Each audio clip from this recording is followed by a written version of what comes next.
Hello, my dear students.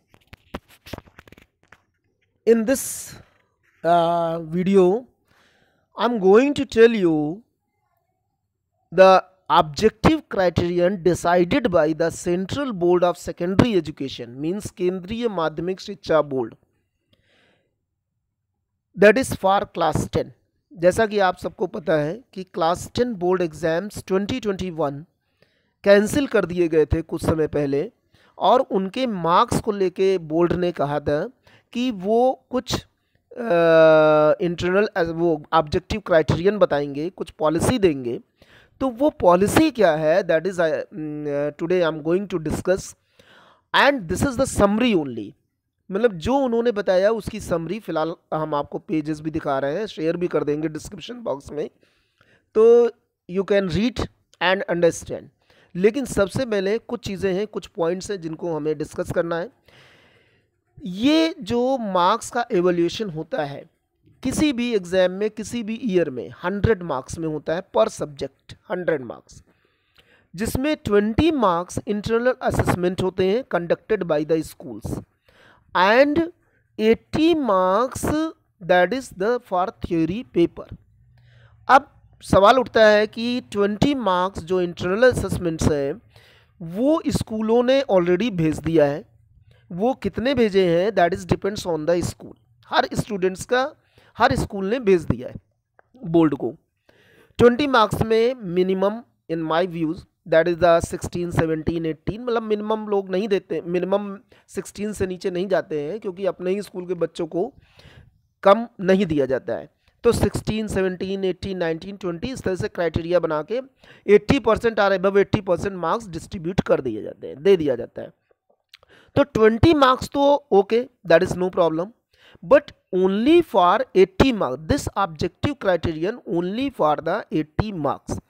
सबसे पहले हम बतावें आपको कि क्लास 10 बोर्ड एग्जाम जो प्रिपेयर किया जा रहा है, अगर उससे कोई स्टूडेंट सेटिस्फाई नहीं है तो उसको एक और अपॉर्चुनिटी मिलेगी एग्ज़ाम देने की. मतलब वो फ्यूचर में एग्ज़ाम दे सकता है. क्लास 12 एग्ज़ाम के साथ में भी हो सकता है, या बाद में, या पहले, जैसे भी हो. But there is a condition.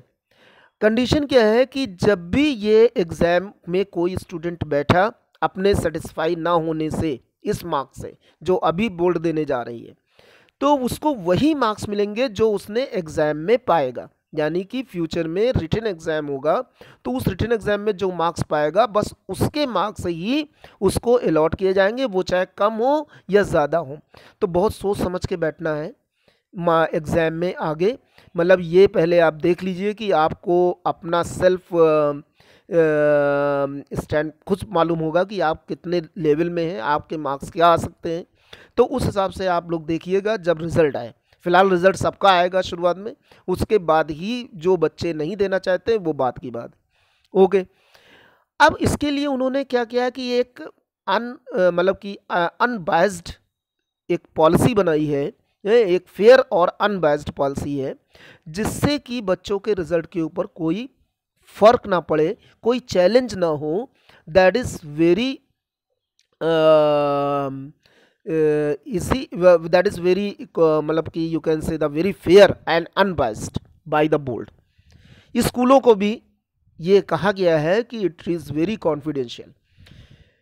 सबसे पहले उन्होंने कहा कि आप एक कमेटी बनाइए, रिजल्ट कमेटी. और रिजल्ट कमेटी क्या होनी चाहिए कि उसमें वन प्रिंसिपल होना चाहिए. Principal means head of the school, and 7 teachers, जिसमें 5 टीचर्स स्कूल के ही होने चाहिए, जिस स्कूल का मतलब भेज रहे हैं पर्टिकुलर स्कूल का, and the 2 teachers from the outsider. तो जो 2 टीचर बाद में होंगे, मतलब कि दूसरे स्कूल से होंगे, वो किसी भी सब्जेक्ट के हो सकते, बट जो 5 टीचर्स होंगे स्कूल के, that should be from the mathematics subject, social science subject and 2 languages, और वो क्लास 10 स्टैंडर्ड को पढ़ाते भी हों. ओके. अब वो 2 टीचर्स और भी बाहर से आएंगे, ओके, नो प्रॉब्लम. तो ये 8 मेंबर्स की कमेटी जो बनेगी, in that committee this is called the result committee, और इस रिजल्ट कमेटी को ही प्रिपेयर करके रिजल्ट बोर्ड को भेजना है और बोर्ड बाद में पब्लिश करेगी, but that is very fair and unbiased means by the school. सबसे पहले कि कैसे इसको यूज़ करते हैं, मतलब कि किस तरह का ये फॉलो करेंगे टाइप ऑफ, आपको बता दें कि हर स्कूल में, इन एवरी स्कूल ज़्यादातर माना गया है कि 3 एग्ज़ाम्स हुए होंगे। एक तो तुम्हारा फर्स्ट टर्म एग्जामिनेशन या फर्स्ट यूनिट टेस्ट हुआ होगा, देन हाफ ईयरली या मिड टर्म एग्जामिनेशन हुआ होगा, या प्री बोर्ड एग्जामिनेशन हुआ होगा। तो जो यूनिट टेस्ट है उसको उन्होंने कहा है कि मैक्सिमम मार्क्स 10 वेटेज दिया जाएगा, जो मिड टर्म एग्जामिनेशन है उसको 30 मार्क्स का वेटेज दिया जाएगा, और जो प्री बोर्ड एग्जामिनेशन है उसको 40 मार्क्स का वेटेज दिया जाएगा, यानी आउट ऑफ 80। जो थियरी पेपर है वो आपका 80 मार्क्स का होगा, इस तरीके से किया जाएगा। वो बात दूसरी है कि यदि किसी स्कूल ने सिर्फ 2 ही एग्ज़ाम लिए हैं या किसी स्कूल ने लिए ही नहीं है, तो उनके लिए अलग क्राइटेरिया है। उनको कहा गया है कि अगर 2 एग्ज़ाम्स लिए हैं तो बस उन्हीं दोनों एग्ज़ाम का आप भेज दीजिए, और बाकी पिछला फिर जो इंटरनल असेसमेंट के आधार पे किया जाएगा उनके एवरेज को। लेकिन अगर किसी स्कूल ने कोई भी एग्ज़ाम नहीं लिया है तो उनके 9th क्लास का एकेडमिक सेशन का, 9th क्लास के एकेडमिक का पूरा ब्यौरा भेजना है, पूरा मतलब उनके जितने भी एग्ज़ाम्स हुए उन सब का भेजना है, और उसके आधार पे मार्क्स दिए जाएंगे। बट अब आगे क्या और स्टेप इनको लेने हैं। सबसे पहले तो कि ये जो रिज़ल्ट है इसको लेने के लिए इन्होंने कहा है कि एक रेफरेंस ईयर बनावें। जैसे मान लीजिए कि आपके स्कूल में 3 इयर्स का जो पास्ट रिजल्ट है बोर्ड का, स्पेशली क्लास 10 का, जैसे 2018, 2019, 2020, in these 3 years the average performance of the students, मतलब 2018 में 72% रहा, 2019 में 74% रहा, और 2020 में 71% रहा, सपोज करें।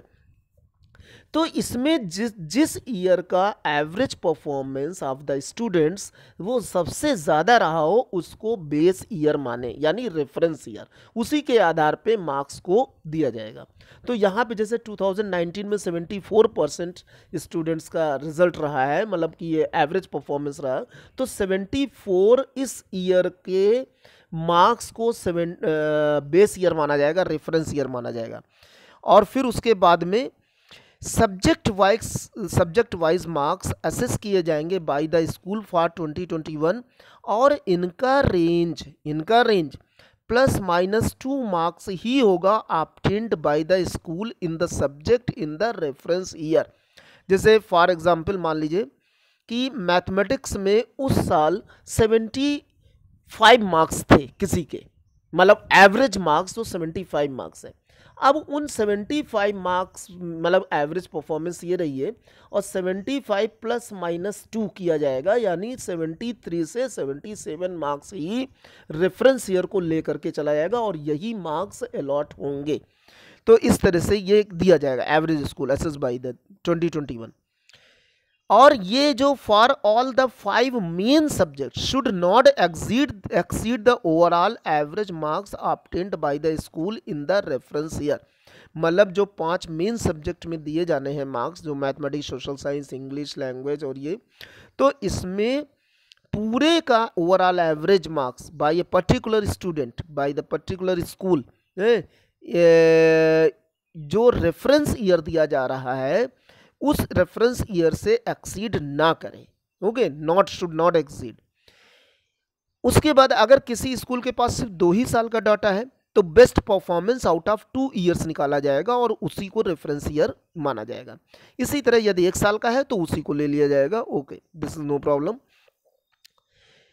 अब सबसे पहले यह है कि जो स्कूल सबसे पहली बार क्लास 10 स्टूडेंट्स वहाँ के बोर्ड एग्जाम देने जा रहे थे 2021 में, फर्स्ट टाइम में, तो कोई हिस्टोरिकल डाटा नहीं है उनके पास अवेलेबल, तो board will provide the details for the district, state, national averages of last 2 years performance in the board exams and the best performance in terms of the overall average score.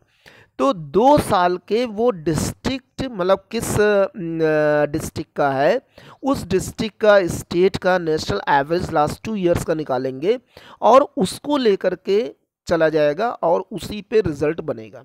From the among district national will be taken as the reference year. This data will be provided by the different groups of school for the which result to be announced. Okay. The bold distribution of marks obtained by the students of the school in the specific year subject wise will be made available to the school by the board in their login account. जो इस तरह के cases होंगे जिसमें board provide करेगा तो ये उनके लॉगिन अकाउंट में ही होगा. स्कूल के लॉगिन अकाउंट में बोर्ड सारे बच्चों के डाटा को अवेलेबल कराएगा.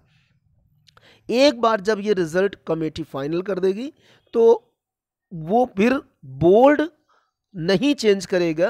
मतलब जो अपलोड हुए हैं marks by the committee of the school, then board will not change the data.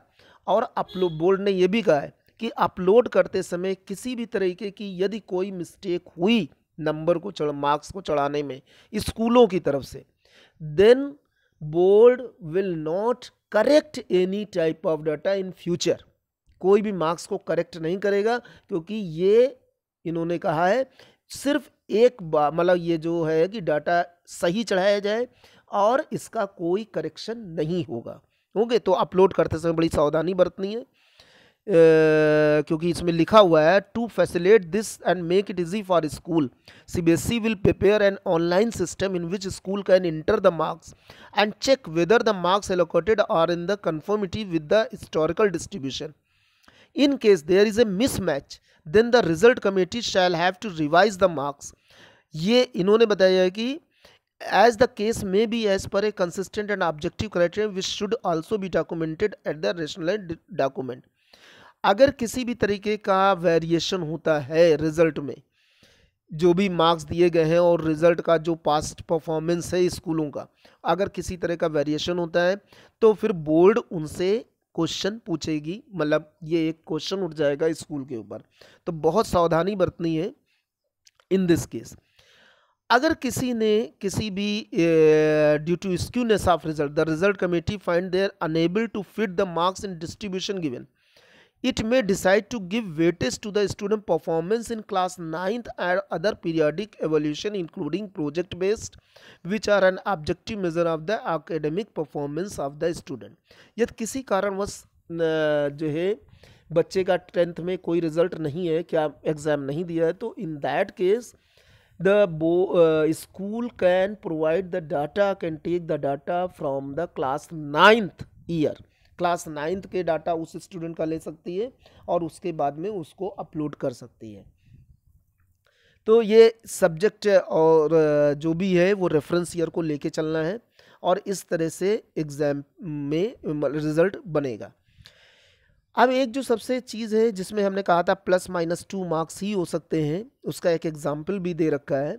यदि average marks obtained in the mathematics and science was 62 and 66 in the reference year, अगर किसी के मान लीजिए रेफरेंस ईयर में जो मैथमेटिक्स का average marks है वो 62 है, साइंस का 66 है, तो जो 21 में यानी अभी जो रिजल्ट बनने वाला है should be in the range of 62 ±2, यानी 60 से 64 के बीच में मार्क्स जाएंगे.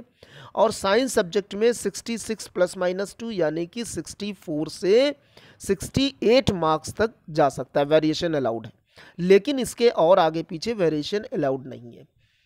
The average for the 5 main subjects should not exceed that the reference year. If it was 65 marks, then the average assessed marks for all 5 subjects taken together in 21 should not exceed 65 marks. Both these checks will be available in the online system, and once the uploaded school-based assessment marks are consistent with the board's policy and directives, the school will be able to finalize the marks on the boards. In case marks are not consistent with the board policy, school will not be able to upload marks on the board's portal. अगर उस तरह से वो मतलब consistent नहीं है तो फिर स्कूल अपलोड नहीं करेगा. बोल्ड बोर्डर में। इसके साथ में स्कूल प्रिंसिपल को ये हिदायत दी गई है, क्योंकि ये एक बोर्ड का है, इसमें कहीं से कोई फ्लेक्सिबिलिटी भी नहीं होनी है, और साथ में बच्चों का मतलब ये सब की कोई क्वेश्चन अराइज ना हो। तो हाउ इसके लिए उन्होंने कहा है कि एक there is a need to standardize the scores across school through a process moderation of marks. This is necessary in the interest of fitness of the ensure that marks allocated are comparable and there is no adverse impact or undue gain for any student because of the methodology process of evaluation used by the individual school. सारे school को records भी रखने हैं, ये सब जो signature होने के बाद में सारे 8 मेंबर्स सिग्नेचर करेंगे और सेल्फ कस्टडी में, सेफ कस्टडी में रखा जाएगा। तो ये कुछ चीज़ें थी जिसको कि, और इसको वेरीफाई भी कर सकता है बोर्ड, एक टीम बना सकता है और उस टीम को स्कूल वाइज भेज सकते हैं कि, और चेक करा सकते हैं कि क्या जो उनके पास डाटा है वही डाटा बोर्ड को भेजा गया है कि कोई और डाटा भेजा गया है। तो इस तरह से ये चीज़ किया जाएगा। और यदि ऐसा कुछ कंप्लेन मिलती है कि डाटा मैच नहीं होते तो उनके खिलाफ कार्रवाई की जाएगी स्कूलों के खिलाफ, और उनको एफिलिएशन भी निरस्त किया जा सकता है। ठीक है, तो ये सब चीज़ें हैं। और साथ में ये है कि स्कूल, कोई भी स्कूल जो डाटा अपलोड कर रहा है वो तब तक क्लास 10 स्टूडेंट्स को नहीं बताएगा जब तक कि बोर्ड रिजल्ट डिक्लेयर ना कर दे। Data once uploaded will be final. Data both internal and external assessment once filled by the school shall be considered final, no request for correction, अभी हमने बताया था, of marks because of wrong entry और mistake of any sort will be allowed. Hence, due care should be taken while uploading all marks on part of the school. तो इस तरह से है, अगर कोई स्टूडेंट्स किसी भी असेसमेंट में अपेयर नहीं हुआ है तो if any candidate has not appeared in any of the assessment conducted by the school में कंडक्ट एन ऑफलाइन, ऑनलाइन और ए telephonic 1-to-1 assessment and record documentary evidences to certify the recommendation. The student may be assessed objectively on that basis by the school out of maximum marks of each subject.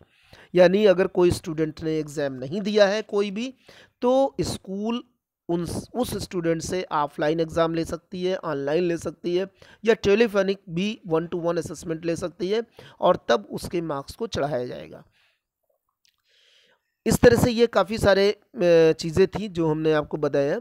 Specially यही है कि एक committee बनेगी, result committee बनेगी, जो आपके 10th class का marks को असेस करके और रेफरेंस ईयर को ले करके जो पास्ट 3 ईयर्स के बोर्ड के रिजल्ट्स हैं उनके आधार पे एक डाटा तैयार करेगी 5 सब्जेक्ट में, 5 सब्जेक्ट में, और वो पोर्टल को अपलोड करेगी। तो ये मेन आपका फ़ायदा कहाँ पे होगा? सिर्फ और सिर्फ इंटरनल असेसमेंट में होगा। ये समरी है, बाकी आपके थ्योरी मार्क्स में उतना ज़्यादा फ़ायदा नहीं होगा, क्योंकि आपको नहीं मालूम है कि पास्ट परफॉर्मेंस स्टूडेंट्स की क्या थी। हो सकता है इस बार आपने ज़्यादा अच्छी मेहनत की हो लेकिन मार्क्स कम आ जाए, तो आप इसके लिए थोड़ा सा कॉशियस रहिएगा कि स्पेशली वो मार्क्स आने चाहिए जो आप डिज़र्व करते हैं। Okay, thank you very much for listening us and giving the time for this video. Thank you.